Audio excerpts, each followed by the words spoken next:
Was asking me the other day about some simple releases for the sacro-iliac joint. So I thought I'd make a quick video about how to release the muscles around the SI joints and hopefully allow your back to go back into place and a reduction in your back pain. So first of all, the sacro-iliac joint can be thought of as two semicircles attached. It's this area here attached at the front at your pubic symphysis between the bones of your pelvis, and at the back at the sacro-iliac joints.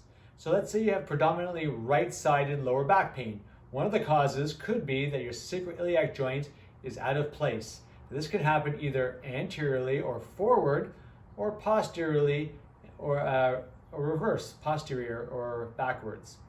So when that happens, the muscles around that joint get really tight and irritated and cause a lot of pain. So regardless of which way, if it's forward or backwards, these releases and stretches are going to loosen up the region and get you back to activities. So we're going to start with releasing. I'm going to say that my pain is mostly on my right side, so I need to release the hip flexor and the glute muscle mostly, and sometimes the hamstring. So we're going to do this really quickly, but I suggest you do it nice and slowly, take your time, and maybe do it over 10 to 20 minutes, the whole routine or more. So the hip flexor is just in the groin. I'm going to quickly release the hip flexor by rolling back and forth, finding the tight spots.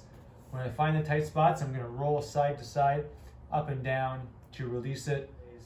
To get to the hip rotators, I'm then going to turn on towards my back, open up my hip, and then I'm getting these muscles, these glute muscles, deep in the buttocks.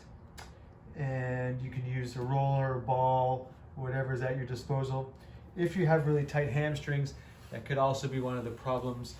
For the hamstrings, I suggest lying down or sitting in a chair, getting the hamstring on the rolling device, finding the tightness, and then once you find that tightness, going side to side, up and down.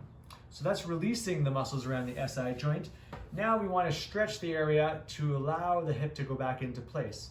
So for this one, I'm going to first release the hip flexor. To release the hip flexor, I'm going to put the affected side where you usually get the pain backwards. I'm going to do a lunge. If this is too much, the knee can be on the ground. Something under the knee can also be comfortable. And then I'm going to fall into that hip crease, feeling the stretch here. If I can handle it, I'm going to put my arm up and then turn away from that side to get even more release in the hip flexor. Then we need to release the glutes. To release the glute, we're doing some variation of pigeon pose. Pigeon pose can be done reclining, it's also called the figure 4, standing, which is called seated pigeon, or regular pigeon, which is usually done like so, but is considered to be an advanced pose. When doing the pigeon pose, I recommend having the ankle and the knee at 90 degrees, holding it for 20 to 30 seconds, 2 or 3 times a day.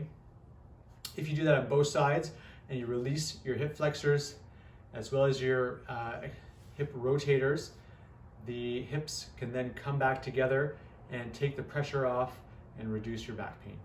So that's a quick little SI joint release and stretch. I'm Dr. Kailia. Check out some more videos on our website, riseabovepain.ca. Keep going.